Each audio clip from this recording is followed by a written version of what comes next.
Riquet à la houppe. Charles Perrault. Il était une fois une reine qui accoucha d'un fils si laid et si mal fait qu'on douta longtemps s'il avait forme humaine.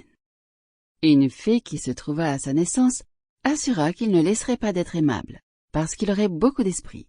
Elle ajouta même qu'il pourrait, en vertu du don qu'elle venait de lui faire, donner autant d'esprit qu'il en aurait à la personne qu'il aimerait le mieux.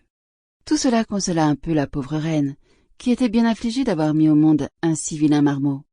Il est vrai que cet enfant ne commença pas plutôt à parler qu'il dit 1000 jolies choses, et qu'il avait dans toutes ses actions je ne sais quoi de si spirituel qu'on en était charmé.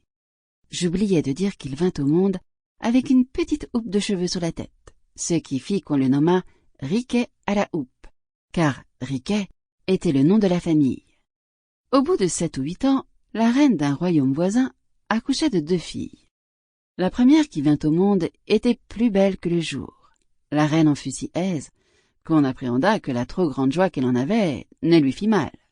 La même fée qui avait assisté à la naissance du petit Riquet à la houppe était présente, et, pour modérer la joie de la reine, elle lui déclara que cette petite princesse n'aurait point d'esprit, et qu'elle serait aussi stupide qu'elle était belle.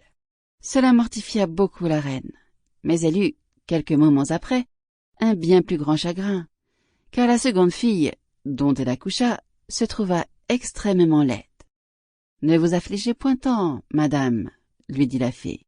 Votre fille sera récompensée d'ailleurs, et elle aura tant d'esprit qu'on ne s'apercevra presque pas qu'il lui manque de la beauté. »« Dieu le veuille, répondit la reine. Mais n'y aurait-il point moyen de faire avoir un peu d'esprit à l'aînée, qui est si belle? Je ne puis rien pour elle, madame, du côté de l'esprit. Sample complete. Ready to continue?